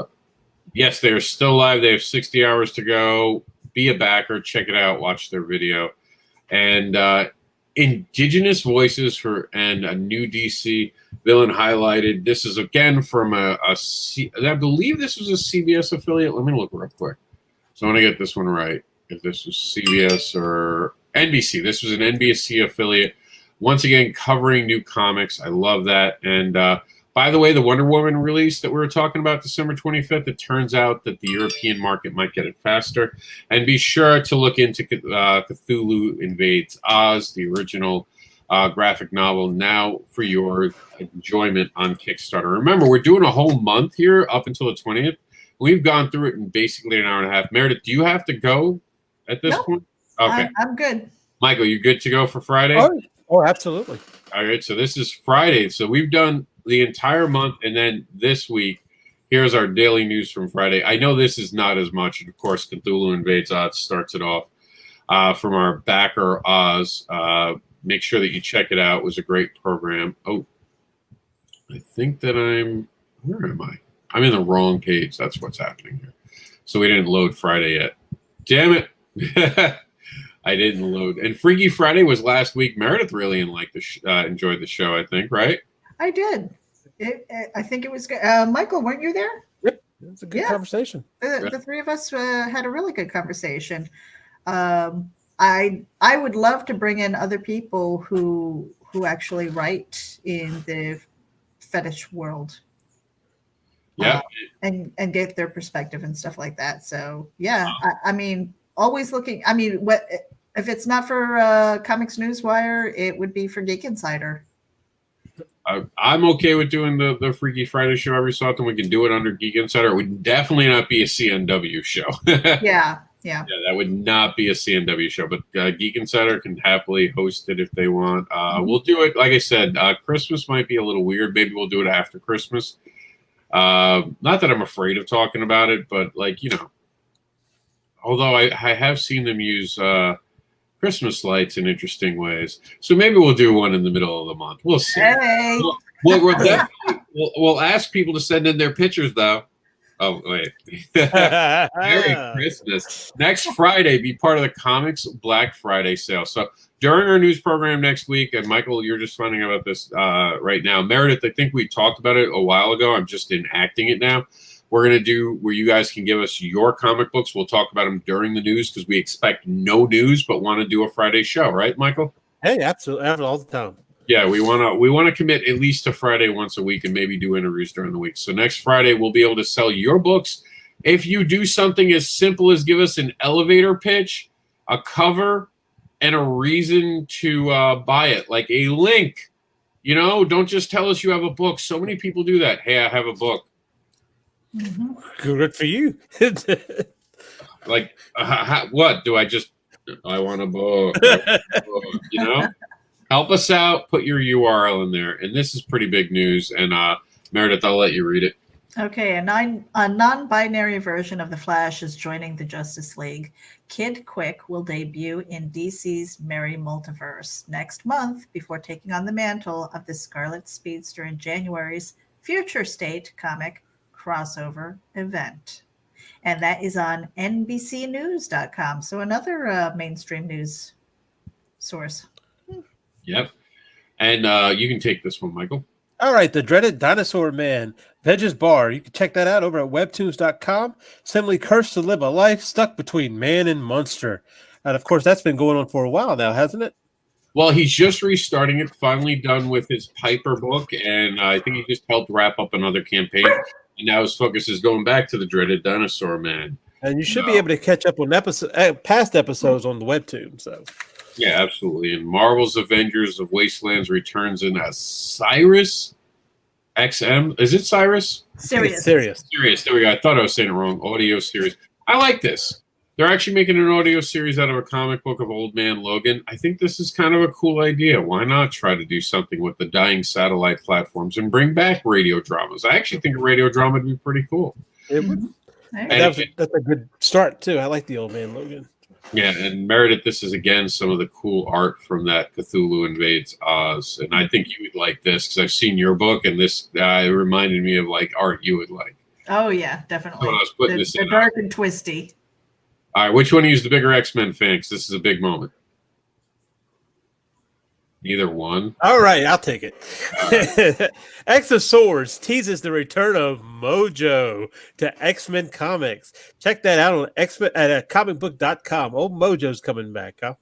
Mojo is such a pain in the ass, but he made this story so much better when he was around. I'm super excited about that. And remember to order your copy of Senge and Timbo. Timbo? I always say it wrong. So, and just as a HollywoodReporter.com little bit of information, first Batman comic book sells for a record 1.5 million. Wow. That's on my list to get. Maybe a really beat up copy. Maybe it'll be missing the cover. What can I get for $10? Here's the corner of one of the pages. So does that surpass? That doesn't surpass Action Comics. That Action Comics #1 that sold, does it? I can't remember how much it sold for. I can't remember if it was 1 million or 15 million. Let's see if Echo moves. Echo, how much did Action Comics sell for? The top result is Superman, Action Comics Volume 3, Leviathan Hunt. By Brian Michael Bendis. No, it's not. Never mind, Echo. Wrong one. Yeah, like you're talking about Bendis. Like, get out of here. Echo, you're drunk. You're drinking too much internet today. Why does everyone think Bendis created Superman? What has happened to this world? I haven't read any of it, so I don't know if maybe he reimagined the character or something. All right, Meredith, you're up. And I promise I don't think they're big words. Travis wrote it. Okay, so I don't know if you heard about this comic, The Wailing Blade. They're pretty close to our backer count. So what I did was challenge Tyler James Fogle, Joe Mulvey, and Richard Duke, book versus our book. A race to 450. Whoever wins has to give the other one a free digital comic book. So it's orange cover versus Comics Tribe. That's interesting. So I challenge all of my backers and team to help us get backers. Let's get to 450. Oh, and we should also show off the campaign we're trying to beat. It looks impressive. Head over to Kickstarter, and that is Wailing Blade. I think if you do a Google search or the Kickstarter search for Wailing Blade, you'll be able to find this. Yeah, it's a collection. It's good. I don't know how much we could talk about it. I have backed it. I have known about it for a while. It's a popular series. It's the fantastic art. They actually gave the first issue away free a couple of months ago for a minute, and it's definitely something to check out. Just like Cthulhu Invades Oz is definitely something to check out. Yeah, I'm not sure. It's like the battle of the graphic novels. Yeah, and I'm not sure who actually made it over 450 because they're both registered right now over 450. So it's interesting, and they're close. It's not like I'm going to take the guess that perhaps I think Cthulhu might have actually won this one. I think. Yeah. We'll have to try to get a follow-up on that and ask to see who actually won. It was close, though. Cthulhu is just $2,149 away from the prize. Wailing Blade is just $98 away. Yeah. So support both these Kickstarters if they're to your liking, kids. And then, okay. I think they were nice about it. They could have told the other team to wear like a chicken suit or something. Yeah, sure, that is true. That's a digital. That is a digital copy. So, they're getting way out good. So I think Travis was worried there. That's what that was about.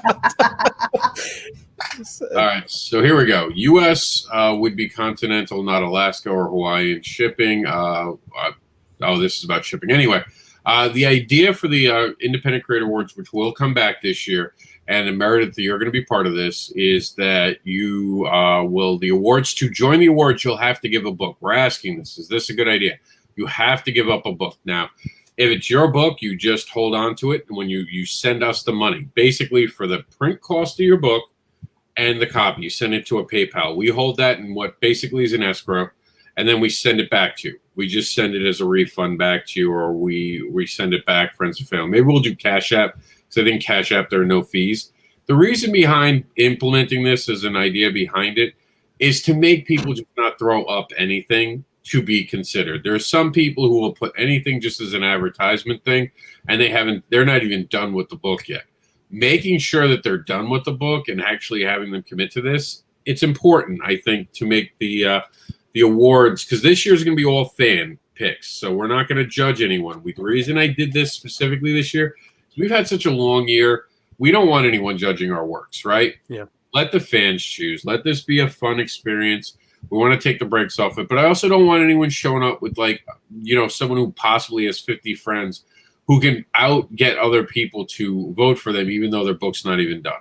Mm-hmm. We want a real commitment for this. And you're talking about, to enter a contest. And these books, by the way, will be given to fans. So it's not even like I'm taking it. There's no profit from our end. We're going to give it out to fans as a reward to the fans, because I thought that would be cool, to reward the fans for being part of the voting process. Yeah. We don't know how it would work out. We're still putting it out there. We have to actually meet after Thanksgiving as a group and decide how we're going to do it. This was an idea. Let me know what you guys think. I have no idea what the OBJ thing is. Object, I guess, maybe. Maybe. I have. Oh, did you have a little emoji in there? Maybe. I don't remember being there, but maybe. Mm-hmm. Maybe it's because I used the asterisks here. That it just weirdly. I don't know. But here we go. Some other news. Go ahead, Michael. All right. Spawn to bring back classic villains, Cygor and Overkill. Check that out on comicbook.com. Spawn's still going strong at 300 and something issues. So, yeah. Check this out, Meredith.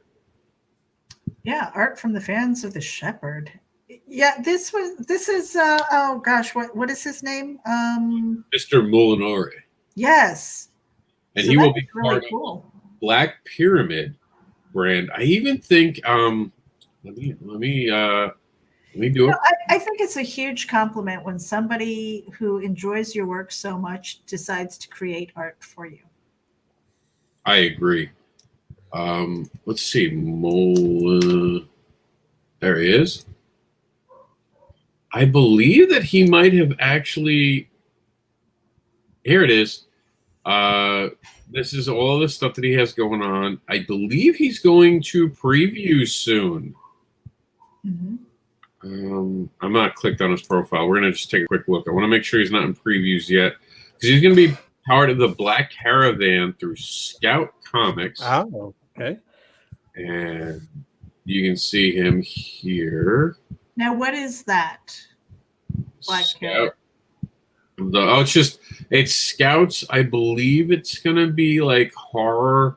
Kind of like an imprint. Like an imprint, yeah. Yeah, it's like a horror, but it's not just horror, but it's like, horror, more dark, that kind of stuff. Mm-hmm. That's a pretty cool cover. So this is going to be the Black Caravan variant, actually. Very cool. Yeah, that's really cool. And I'm just trying to see. Okay, so here it is. All right, so yeah, it is in Previews World. Team Shepherd is proud to announce, this was from November 11th. I thought I might have missed it. So this is during the hurricane for us. Team Shepherd is proud to announce the special David Mack cover for the Shepherd #1 issue 1, due out in January 2021 from Scout Comics. Horror imprint, Black Caravan. You can order this cover through your local comic book shop. Code November 2015-03. They'll also be available special David Mack cover volume 1 in April 2021. So stay tuned. How cool is that? Get this right now, cool. November. So this is it's due out January, so November. They're like 2 months ahead. So yeah, that makes sense. So there you go, guys. Check out that cover, and I'm glad I looked it up just for us to get there. Yeah. Scout Comics is really branching out there, huh? And Michael, I'm sure you'd be interested in this one. Oh, yes. There's going to be a signing with Roland Mann and Thomas Flormonti of Silverline Comics. That's known for Trumps and Cat and Mouse at Coliseum of Comics in Orlando tomorrow at 4 p.m. They'll be at our Comic Conway interviews earlier that day. Check it out online. And then they're going to head over there and do some signing. In fact, I believe Roland was saying last night that they'll have special issues of Trumps with the Coliseum of Comics logo on it, so it's a limited edition. So if you're in the area, get over there and get one. And for the record, Trump is not the president. Has nothing to do with the president. No, it's the card game. It's the card game. So. Yeah, it just does the object thing again. I don't know. It's weird. I guess it's something that the site's picking up from Facebook. There must be something hidden underneath Facebook. What are you up to now? because that could be a code thing that they're using. I found out the other day, just as a heads up, Facebook was trying to figure out what TVs I use in my house with the new update. Yeah, it was part of their product because I have my phone set to make me aware of anything that an app is doing, and it said Facebook would like to continue to communicate with your television and other appliances in your home. And I was like, no, thank you. Wow. No, thank you. That's not alarming. Wow. Comics is an industry about what you're doing, not what you did. This I put up, and I actually got a little bit of a pushback from one or two people. The point is that you have to keep doing things in comics. Even Neil Adams still goes to shows. Yep. He's still doing covers. That's how you stay relevant. You stay in the conversation. You know, the only time they should talk about what you did is when you're dead. They should always be talking about what you're doing. You should always have a momentum of going forward. Even if it's still bringing you old issues out, repackaging them, going to shows, staying in people's minds. That's what the industry is about. You can't wait for the phone to ring. In my opinion, this one is solely my opinion.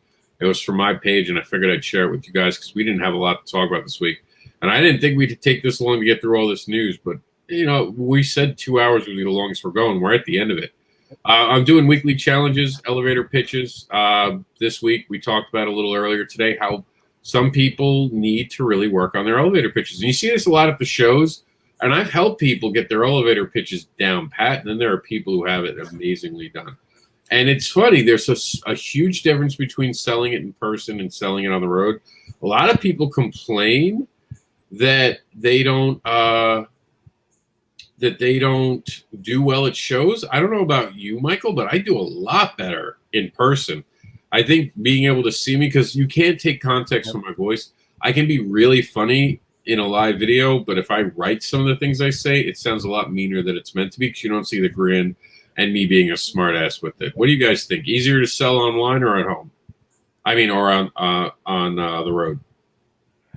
I have not had that experience yet, so I couldn't tell you. But you've been at shows, right? Yeah, no, absolutely. I've definitely have talked to more people at shows than I would have ever seen on Facebook or anything of that nature. And have you bought more by running? Oh, yeah, absolutely.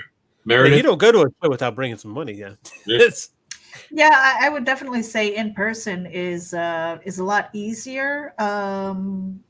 Not everybody's very good at it though, because they don't have the pitch, and it doesn't have to be just comic books. It could be, you know, if you have a table at a flea market or whatever the case might be, direct selling, anything like that. It's hard because you have to put up a professional front. You have to know what you're saying. You know.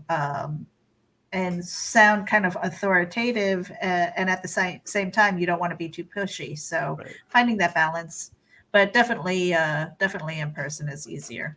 That one that we had about the Lawbringers, that one sentence earlier on, that was a perfect elevator pitch. Yep, that was a perfect sentence. It made me interested. I didn't have to know too much about it. I didn't know too little about it.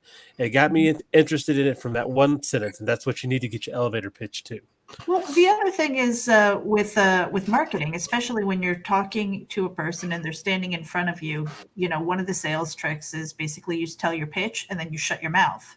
Yeah. You know, because the next person who talks wins.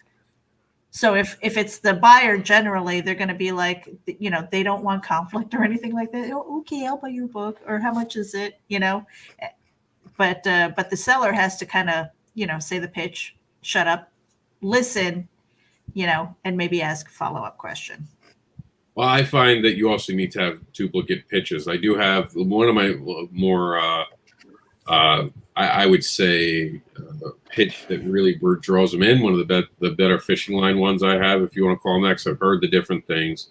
The conversion rate on this one, if you want to go that way, works well. As for Barbara Unleashed, I always say it's like 50 Shades of Grey if an adult had written it that knew what they were talking about. And that just makes people giggle. And taking a serious topic like that can go either way, and showing the sense of humor I have behind it, it opens the doors for someone to start comfortably talking to you. Like Meredith was saying, you're opening I always look at it at the roads of communication. You have to open the roads of communication. You want them free to ask questions. And once they start asking questions, I always think the harder part is to sometimes end the sale. because you don't want to be too pushy. You don't want to be that. If your pitches haven't done what they were supposed to do entirely, it's a weird moment. I'll admit I'm not great at that when my pitches haven't done the work entirely on its own. Because sometimes, and you'll think, well, should I bundle it and all that? And that takes I think that's the hardest part, and I think that's what you see online a lot. It's getting people to click the button that says buy. Yep. And it's in person even sometimes. They'll be like, oh, it sounds good. And, that's where you should be handing the book to someone, flip through the pages, look at the art. You start talking about that and you talk about other opportunities. That's why you have all covers and all that. So there's a lot that goes into it that a lot of people don't think about. So it's just like they don't think about Freakazoid. I forgot this guy existed. And then he crossed over with the Teen Titans. My son loves Teen Titans Go. I hated it at first. I now look at it as just a dumb show to make you laugh. Unlike Thundercats Roar, which is absolute trash and should be used to torture anyone who has gone against this country. They should be forced to watch that show. They will surrender to us and convert to Americanism right away. I instantly remembered why Freakazoid was canceled while watching this crossover. And it's funny because I actually like the character in small doses, but he gets boring very quickly. So I thought that this was cool that they're going back to it. The Animaniacs are back. I thought it was a cool moment. Still not a fan of Freakazoid. If you are a fan of Freakazoid, I'm sorry. I don't know what's wrong with your likes. Go to the doctor. They can fix it. Yeah, somebody was talking about this the other day, looking for another Freakazoid resurgence. I never watched the shows. I don't know anything about it, but they have such a fan base. So it's got a clever concept. But it's like your friend who thinks he's really funny when he's drunk, and you think he's funny only when you're drunk. Like who's sober, taking your friend around, you literally are threatening violence with him. I will knock you the fuck out. I'm serious. I'm serious. I will knock you the fuck out if you don't calm down. That's Freakazoid to me. Your annoying drunk friend who thinks he's funnier than he is, and only when your other friends are drunk do they think he's funny. If they're sober with you, they think, oh my God, this guy is such a dick. And I'm not talking about Richard. Again, in 2020 raised by us. A few good books for you guys to read as we head our way out. Make sure to get yourself an education, especially this year. Continue to be educated. Make your bed. Great book about navigating life. Honestly, it can help you. As creators, just don't limit yourself to things in our industry. Think about the different things. This is great insight into the human way. And I like reading random books too, because it also gives me character insight. It helps me understand different people and how to write people differently. This is a really good book. Marvel Comics, The Untold Story, taught me so much about comics that I never would have known if I hadn't cracked the spine on this. Or in my case, put it in the audio, because I love these books in audio. Really, really good for education. And remember to check out the Scout Comics vending machines when you go to your local comic book stores. And if they don't have one, ask them, hey, why don't you have the treasures that you can find inside the Scout Comics vending machine? Tell them to check out Scout Comics today. Indie Declare War Open Invitation. This is kind of cool. Brought to you by my man, Victor Dandridge. It seems like a lot of people want to put their character versus characters lately. I think it's awesome. Good crossover potentials. And finally, C2E2 has its new dates. They're moving all the way to December 10th. I wonder if they regret this now, because they announced this literally 2 days before the vaccines came out. I wonder if there was a meeting where they were like, because I think I'm honestly, knock on my wood clipboard, I think we're going to get MegaCon in March. They do have an alternative date in, I believe, August, but I think we're getting MegaCon in March. With these vaccines, best news we've heard, with these vaccines already starting, if the FDA does their job, we will get vaccines by the end of the month.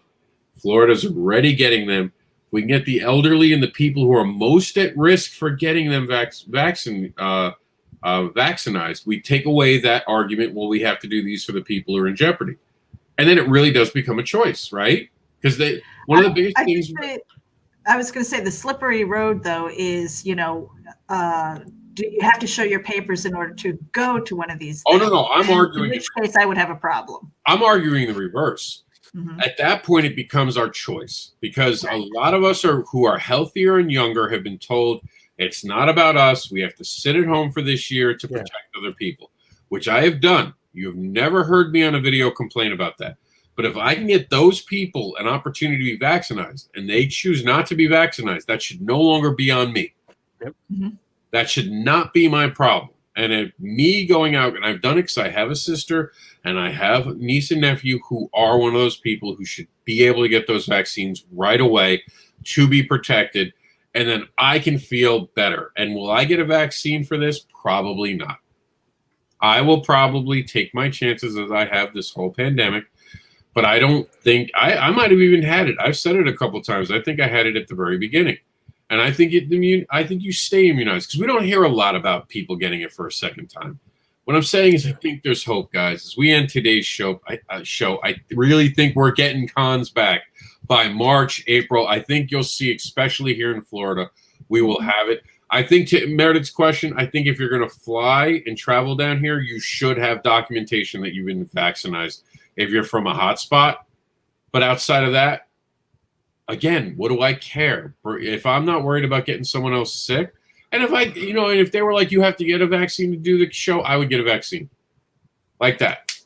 Because so far, from what I've heard, the vaccines are free. And I won't be the first because they're going to be all the people who get sick from it. Right? This is going to sound horrible. But I mean, if you're giving it to people who are already at risk and they take it and they're fine, I should be okay. And if they start having real problems, I mean, admittingly, we're giving it to the weakest among us. It's almost the perfect test if in an evil genius mind way.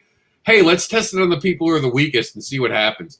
If they're okay, I should be able to take a vaccine. I'll get my son vaccinated for sure.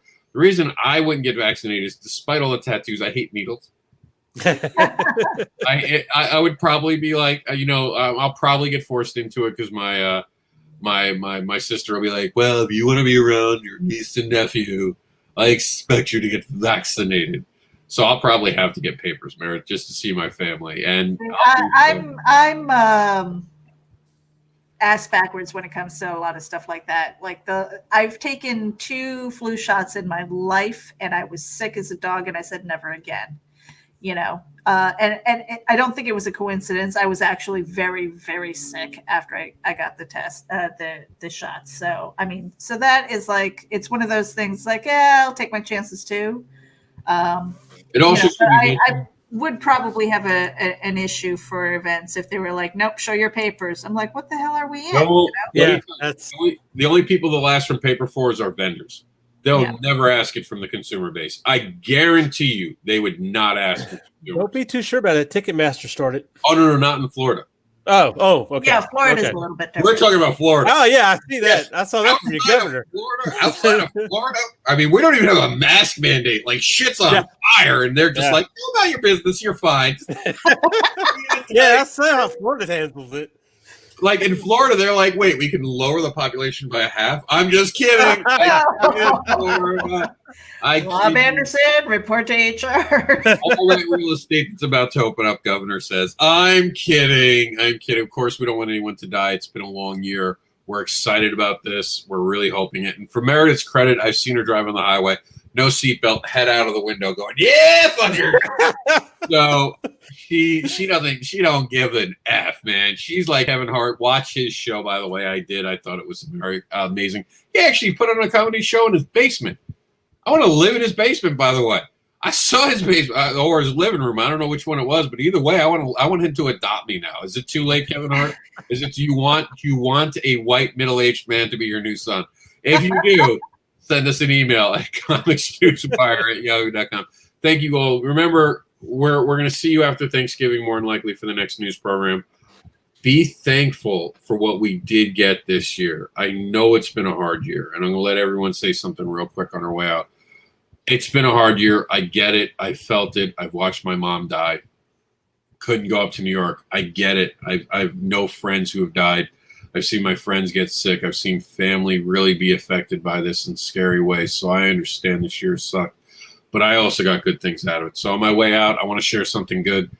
My son, because he's been diagnosed with certain things right now, which are going to help us get him more help.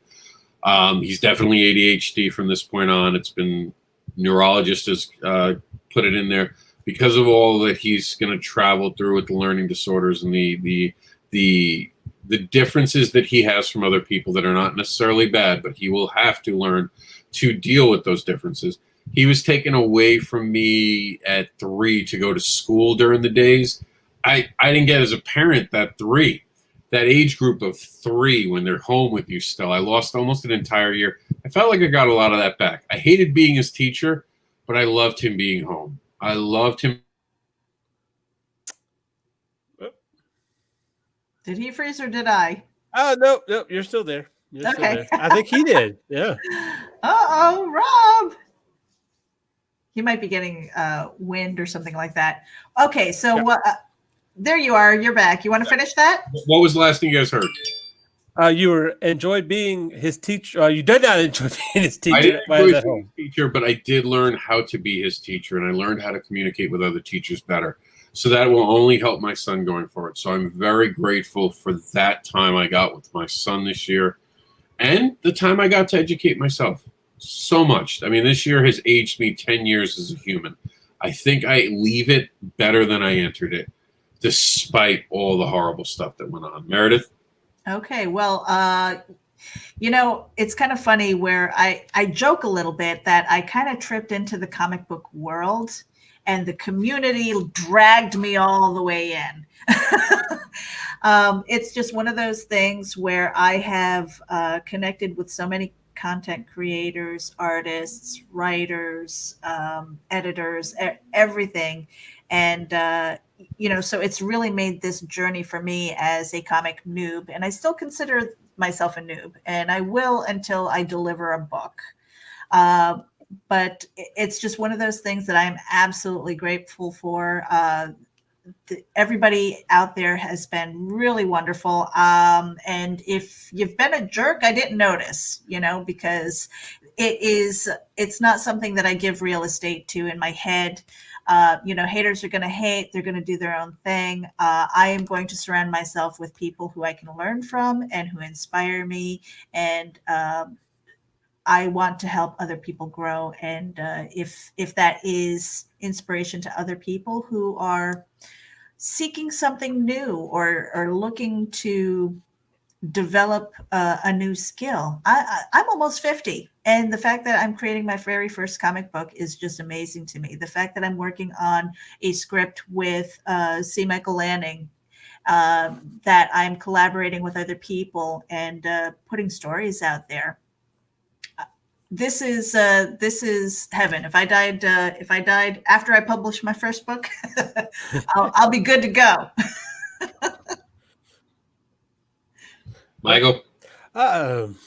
Yeah, I mean, there's one thing I can say is you need to stay positive. I definitely learned that.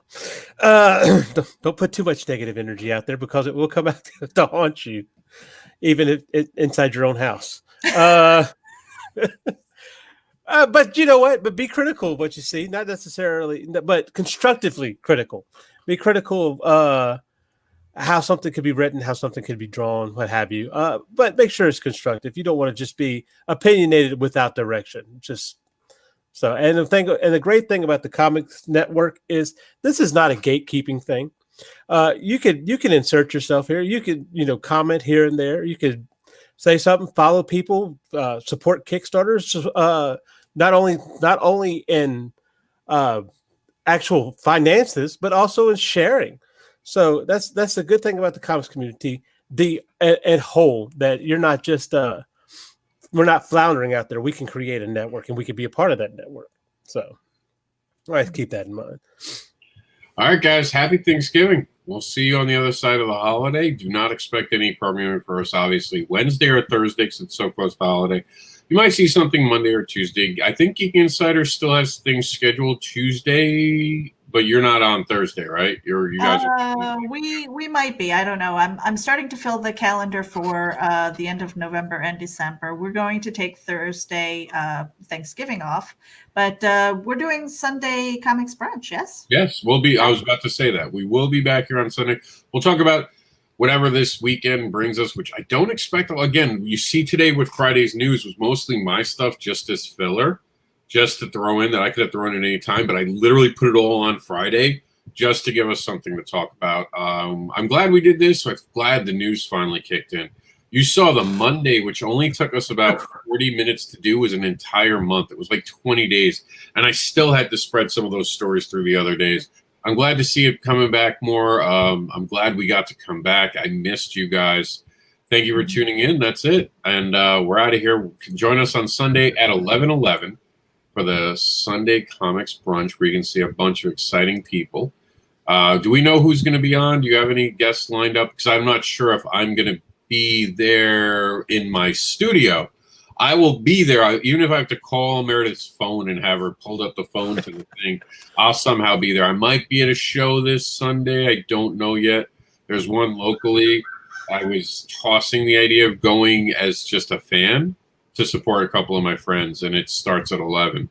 So I don't expect a lot from it. It's, with the governors having the mayors turn on people right now, and the FDA telling people to stay, or the CDC, I'm sorry, telling people to stay home. I don't know. It'll be a great show. Stay safe, mask up, use sanitizer, lather in it, just all over yourself. Shiny. It's still hot in Florida. I know up there in the Midwest, you guys will freeze if you do that. But remember, hand sanitizer's got alcohol. It might just be a chilly experience. Thanks for tuning in. We'll see you next week. Happy